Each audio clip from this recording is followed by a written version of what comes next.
Bom dia a todos. Hoje a nossa ministração de louvor vai ser para edificar algumas vidas da nossa igreja que estão passando por lutas, por muitas provas e que precisam romper em fé a cada dia, a cada manhã. Que esses irmãos se sintam edificados, fortalecidos e renovados com este louvor. Amém.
Existem momentos na nossa vida que nós pensamos em abandonar tudo, em olhar para trás. Mas quando nós olhamos para o autor e consumador da nossa fé, Jesus Cristo, nós vemos a salvação do Senhor vindo em nossa direção.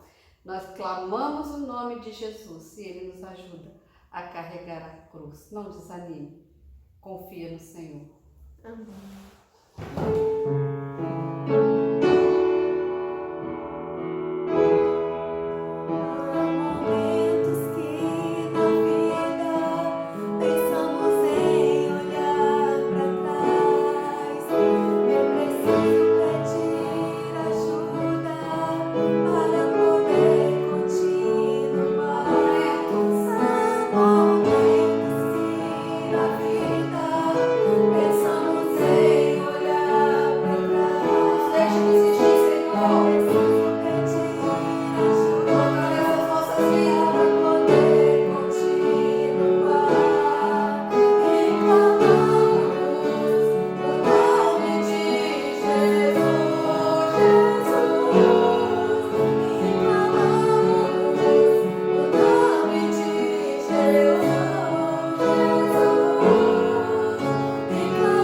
Muito bom dia a todos vocês que estão me vendo, ouvindo neste momento.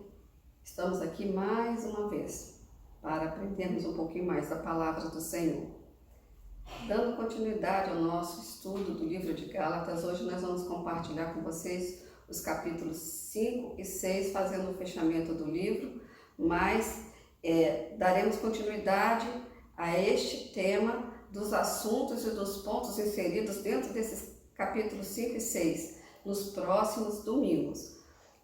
Nos domingos anteriores, nós vimos que o nosso irmão Felipe ministrou muito bem a respeito da lei e da graça. Sugiro que vocês vejam esses vídeos, né? O vídeo da semana passada foi tremendo e que vocês vejam aí nos links que estão disponibilizados aqui embaixo na descrição desse vídeo.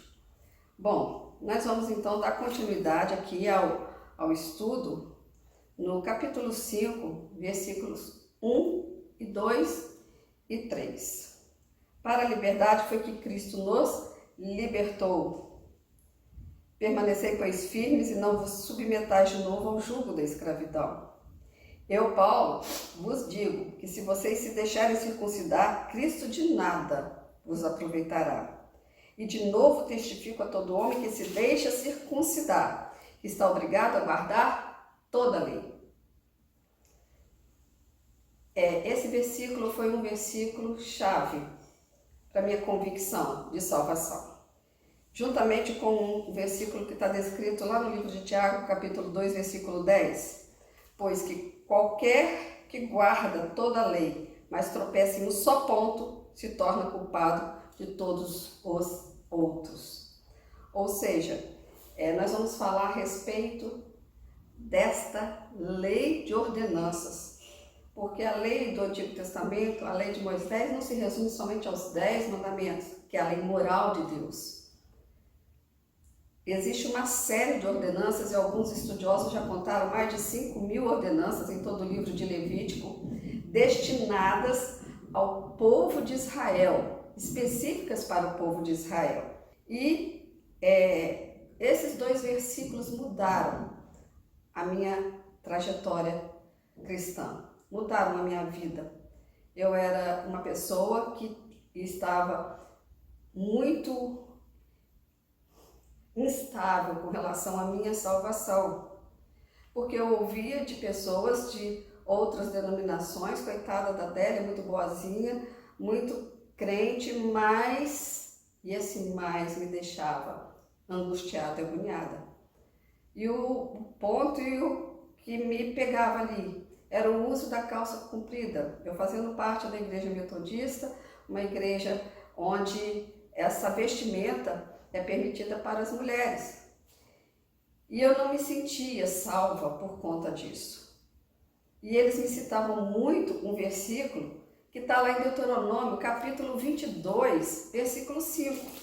A mulher não usará roupa de homem, nem o homem veste peculiar à mulher, porque qualquer que faz tais coisas é abominável ao Senhor teu Deus. E eu ficava impressionada com isso. Eu sonhava que Jesus voltava e eu era a última a subir. Eu sonhava que Jesus podia voltar a qualquer momento, mas eu, por causa daquela calça comprida, eu poderia ficar. E assim, durante muitos anos, eu fui escrava da palavra de homens e não quis me aprofundar na palavra de Deus.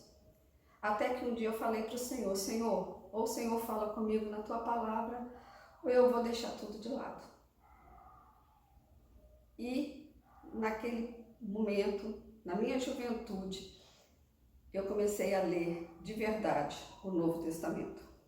Eu conhecia as histórias da Bíblia, eu conhecia partes da Bíblia, fui criada num lar evangélico, filha de pastor, mas eu não conhecia Deus profundamente.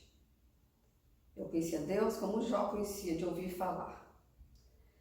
E aí eu comecei o Novo Testamento, e quando eu cheguei aqui no livro de Gálatas, foi a minha libertação, meus queridos.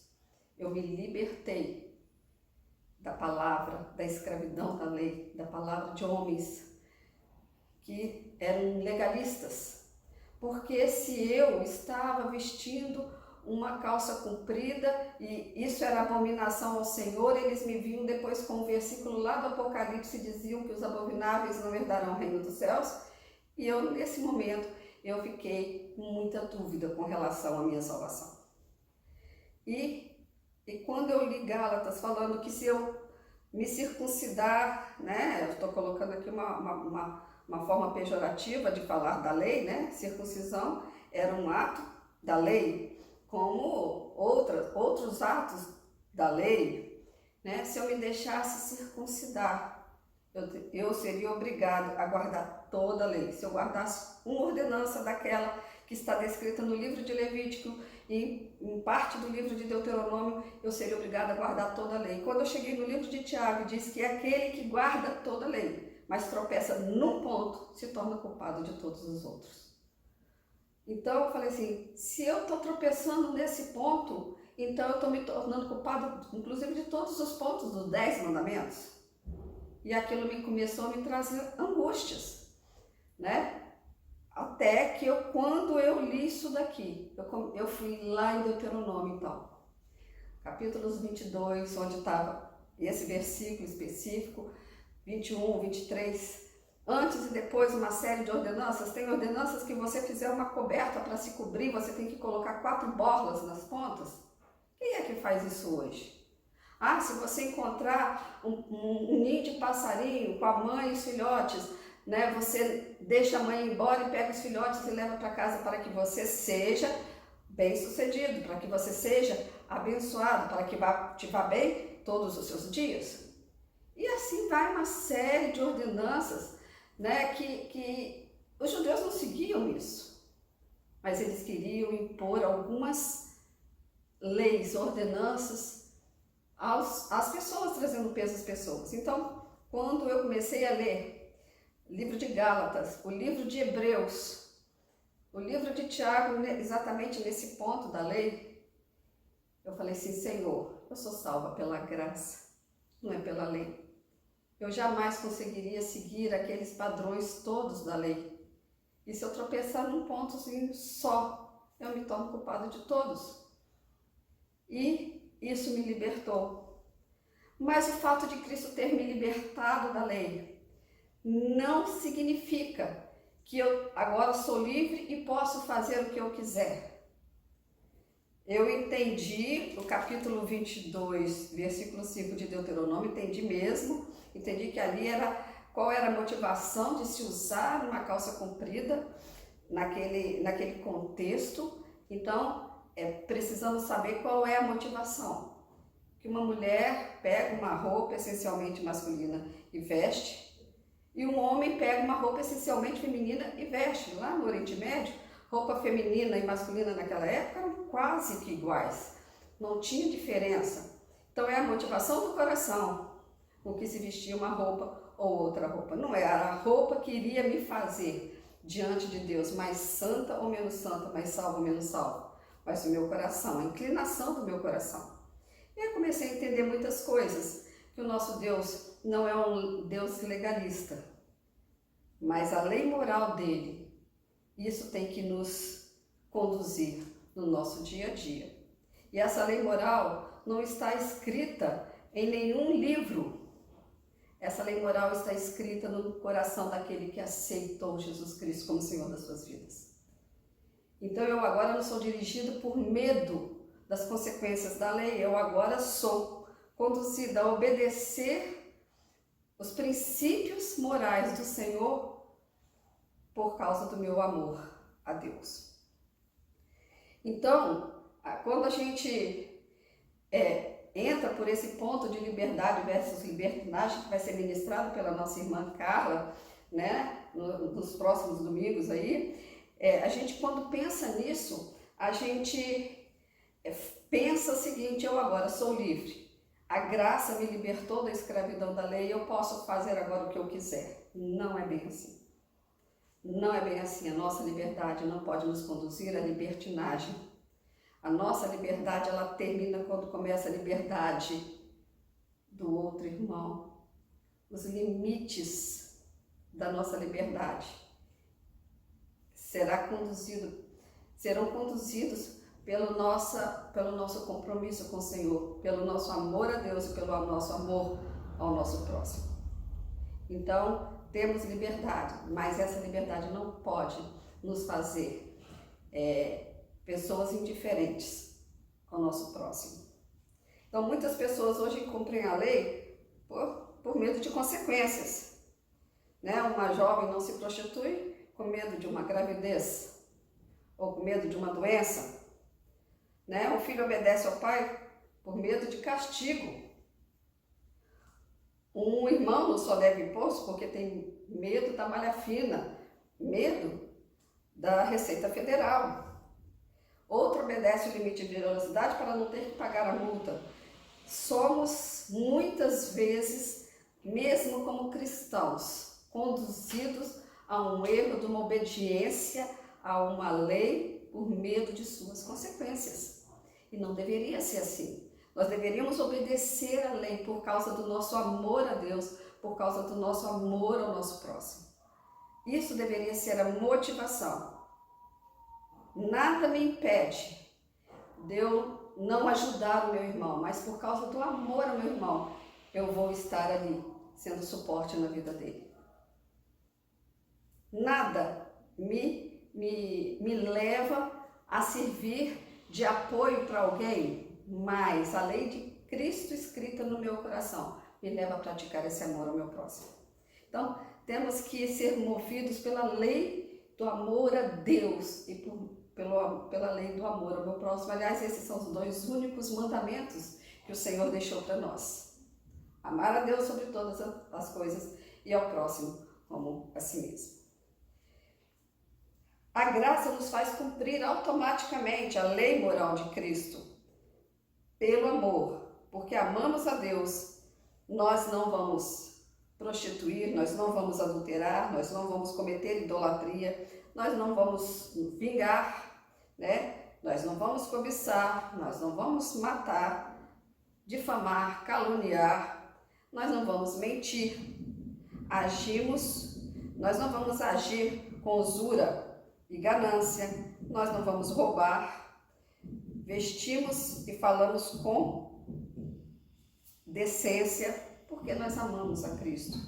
Nós não vamos mais enganar os outros, nós não vamos mais humilhar o nosso próximo, nós não vamos mais magoar o nosso próximo, não seremos mais indiferentes ou ignoramos o nosso próximo. Somos livres e o limite da nossa liberdade é o amor e o temor que nós temos a Deus. Uma certa vez eu ouvi um certo pastor contando uma experiência. E essa experiência, ele fala exatamente a respeito de você obedecer a lei de Cristo por causa do seu amor a Deus. E esse pastor, ele disse que ele estava fazendo uma grande excursão, né, dirigindo, liderando uma grande excursão lá no Oriente Médio. E depois que a excursão acabou, depois de quase um mês fora de casa, a excursão acabou, as pessoas voltaram para casa, ele ainda ia ficar mais uma noite naquele hotel. E de repente, o telefone dele toca no quarto. Olha, eu fui enviado aqui, e ele não sabe nem por quem, para poder te fazer companhia até a hora de você pegar o seu voo. Você quer que eu suba? Era uma voz de uma mulher, muito sutil, muito suave. Ele me falou assim, não, pode deixar que eu desço. Ele entendeu claramente a tentação do diabo ali. Ninguém estava vendo. Ninguém poderia falar nada, porque não tinha ninguém da equipe dele ali. Mas, movido pelo amor a Deus, ele resolveu descer e despachar, né, com educação, aquela mulher. É o amor a Deus que nos constrange, que nos faz automaticamente obedecer às leis e os princípios da palavra do Senhor. Então, não é uma lei escrita num papel que vai trazer consequências ruins para nós, né? Nós às vezes cumprimos uma lei porque essa lei vai nos trazer uma consequência, mas devemos cumprir essa lei porque nós amamos a Deus e amamos ao nosso próximo. Jesus Cristo falou lá em Mateus capítulo 5, no início do Sermão da Montanha, uma coisa bem clara: se a nossa justiça não exceder a justiça dos homens, nós não podemos entrar no reino dos céus. Então, não é a lei dos homens que nós podemos cumprir de uma forma automática, que vai nos fazer mais santos e nos fazer aceitáveis diante do Senhor. Tem leis que são aprovadas no papel, tem coisas que não são ilegais, mas que são imorais, amorais, são coisas que estão legalizadas, como, por exemplo, vou citar no meio político o tal do auxílio paletó. É algo legal que um deputado tem, que um senador tem. É algo legal, mas é imoral. É a lei nossa que precisa exceder essa lei dos homens. Olha, eu não vou aceitar isso porque isso não é justo. Então tem coisas que não são legais pela lei, mas são imorais, e precisamos pedir sabedoria a Deus para rejeitarmos isso. Se a nossa justiça não exceder a justiça dos homens, nós não podemos entrar no reino dos céus. O segundo ponto destes 2 capítulos é a respeito das obras da carne e do fruto do Espírito. E eu sou meio que apaixonada, porque quando Paulo fala que no capítulo 6, no capítulo 5 ainda, no versículo 17, porque a carne luta contra o Espírito, e o Espírito luta contra a carne, porque eles são opostos entre si, para que vocês não façam porventura o que seja do vosso querer. E aí, quando nós lemos isso nos reporta lá a Romanos, capítulo 7, a partir do versículo 15. Olha o que Paulo fala aqui em Romanos.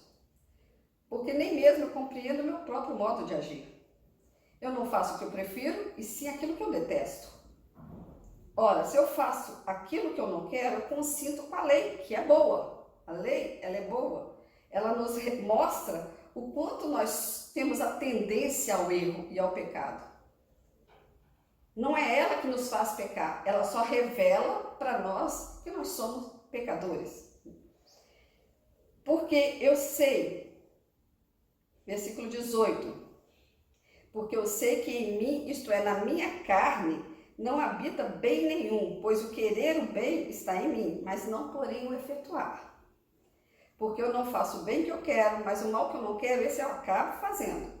Ora, se eu faço o mal que eu não quero, já não sou eu quem o faz, e sim o pecado que habita dentro em mim. Então, ao querer fazer o bem, eu encontro a lei de que o mal reside em mim.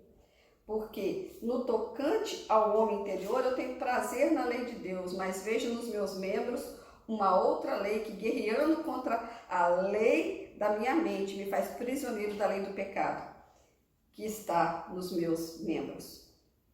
E aí ele faz quase que um desabafo. Desventurado homem que sou, quem vai me livrar do corpo desta morte? Graças a Deus por Jesus Cristo nosso Senhor, de maneira que eu, de mim mesmo, com a mente sou escravo da lei de Deus, mas segundo a carne, da lei do pecado. E isso trouxe uma revelação tremenda, abriu os meus olhos para uma coisa que muitas vezes nós cristãos ignoramos, que nós enfrentamos lutas diárias entre o certo e o errado, entre o bem e o mal. E Paulo fala assim, olha, o querer bem está aqui dentro de mim, está na minha mente, eu quero fazer o que é certo. Quantas vezes nós nos ajoelhamos, nós falamos para o Senhor, não, Senhor, daqui para frente eu vou mudar essa minha forma de falar, eu vou mudar essa minha forma de proceder, Senhor, daqui para frente eu vou me dedicar mais à leitura da Bíblia, eu quero bem. Mas aí a minha carne, no dia seguinte, já fala assim, deixa isso para fazer depois, olha, você tem tantas coisas para resolver, olha só. E aí nós cedemos aos desejos da carne. Então, o bem que eu quero, eu não faço, mas o mal que eu não quero fazer, eu acabo fazendo. Então, querer bem está em mim, mas o efetuá-lo não está em mim. Eu não consigo se eu não colocar a minha vontade diante da cruz de Cristo. E que todos os meus membros sejam agora, colocados aos pés da cruz de Cristo. Se eu faço, versículo 16, o que eu não quero, eu consinto que a lei que é boa. Neste caso, quem faz isso já não sou eu, mas o pecado que habita em mim. A Bíblia fala que em pecado nos concebeu nossa mãe. Nós recebemos um novo DNA quando nós nos convertemos. A prática do pecado não pode estar na nossa vida Como disse o irmão Felipe, o pecado não mais terá domínio sobre nós porque estamos debaixo da graça e não debaixo da lei. Então, essa prática do pecado não pode ser algo que eu vou fazer e que constantemente, de uma forma quase que instintiva. Aquele que pratica o pecado não pertence a Deus. Estamos sujeitos a pecar. Como diz lá o primeiro livro, a primeira carta que o apóstolo João escreveu. Estamos sujeitos a pecar. E aquele que diz que não tem pecado, já está pecando. Mas o pecado não deve ser uma constante, uma prática nas nossas vidas. Deve ser um acidente de percurso se acontecer. Então temos que estar prevenidos contra a prática do pecado. Então existe uma luta, meus queridos, que todos os dias nós enfrentamos. Uma luta do bem contra o mal, da carne contra o espírito. É por isso que aqui no capítulo 5, versículo 17, Paulo fala isso no livro de Gálatas. Porque a carne luta contra o espírito luta contra a carne, porque eles são opostos entre si, para que nós não façamos aquilo que porventura queremos. Ou seja, espírito e carne são opostos. Eu costumo dar exemplo disso, né, sobre a luta do espírito contra a carne, como nós vamos vencer a carne, para não estarmos praticando essas obras da carne, porque é o segundo ponto desse capítulo, né? Então, como é que nós vamos vencer? E eu costumo exemplificar, é como se a gente fosse uma salsicha amarrada dos dois lados. E se eu corto esses dois lados e começo a encher aquela salsicha só das coisas de Deus, das coisas boas, daqui a pouco eu não vou ter mais nenhum prazer nas obras da carne, em praticar alguma coisa que me afasta do Senhor. Mas se eu começar a encher essa salsicha só com coisas da carne, filmes pornográficos, né, conversas que não edificam, se eu começar a fazer essas coisas, então nós vamos estar praticando as obras da carne, porque eu estou enchendo essa salsicha de coisas erradas, de coisas ruins, e a tendência disso é só praticar as obras da carne. Então, nós estamos aqui já nos aproximando, então, de um ponto crucial da nossa liberdade cristã. Muitas obras da carne as pessoas acham que são legítimas, né? Eu ter ciúme, eu ter inimizade, eu não... Quem nasceu de novo e pratica, tem constantemente o hábito de praticar essas obras da carne, e aqui Paulo cita algumas: prostituição, impureza, lascívia, pornografia, brigas, inimizades, ciúmes, ira, invejas, dissensões, facções, bebedices, glutonarias. Paulo citou algumas e que o nosso irmão Sanardo vai se aprofundar nesse ponto daqui do livro de Gálatas. As obras da carne e o fruto do Espírito. E nós precisamos começar a praticar então o fruto do Espírito quando aquela nossa vida, né, aquela salsicha está cheia das coisas de Deus. Se eu for enchendo a minha vida com a palavra, com cânticos, com hinos, com louvores, com leitura de livros cristãos, com oração, com jejum, se eu vou enchendo, eu vou expulsando da minha vida as obras da carne gradativamente. E elas não serão mais nenhum empecilho para o nosso relacionamento com Deus. Nós não estaremos mais debaixo do domínio dessas obras da carne. O fruto do Espírito, ele começa com um único fruto, onde abrange vários gomos desse fruto, né? O fruto é o amor, é aquilo que eu falei com vocês, é a base dos limites da nossa liberdade cristã. E aí, os vários gomos que compõem esse fruto, o amor, é alegria, paz, paciência, benignidade, bondade, fidelidade, mansidão e domínio próprio. E quando o Senhor Jesus vê que nós estamos ligados na videira verdadeira. E quando Ele nos poda, nós vamos produzir muito mais fruto do Espírito, muito mais amor, muito mais gomos desses aqui que nós falamos. Ligados na videira verdadeira, iremos produzir muito mais fruto. O Senhor Jesus vai nos podando, vai nos limpando, porque a palavra de Deus diz, e que o próprio Senhor Jesus Cristo falou: vós já estáis limpos pela minha palavra.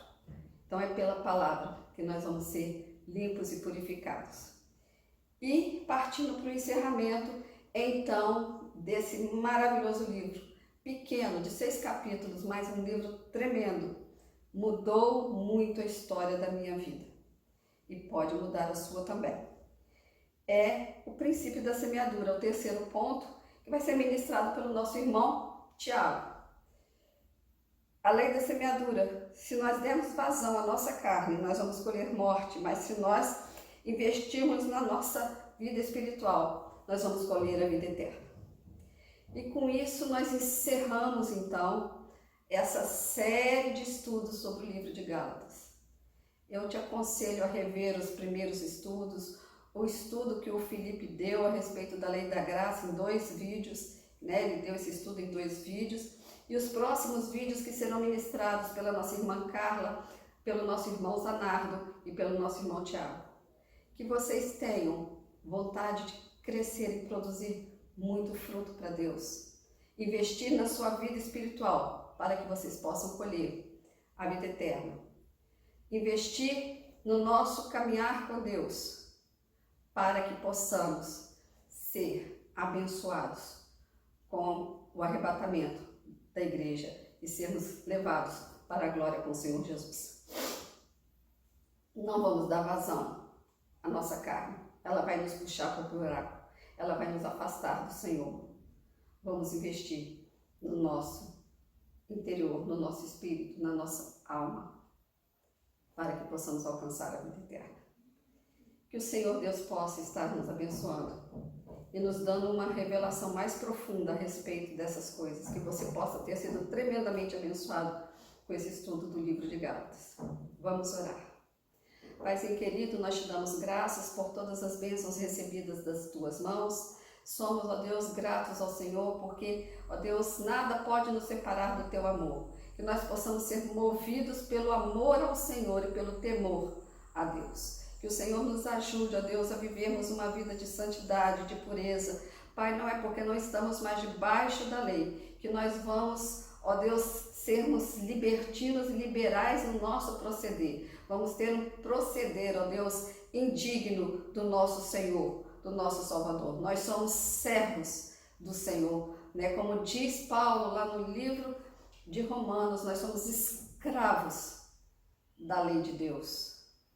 Mas com o nosso corpo nós somos, infelizmente, escravos do pecado. Que o Senhor nos ajude, ó Deus, a investirmos na nossa vida espiritual para alcançarmos a vida eterna, em nome de Jesus.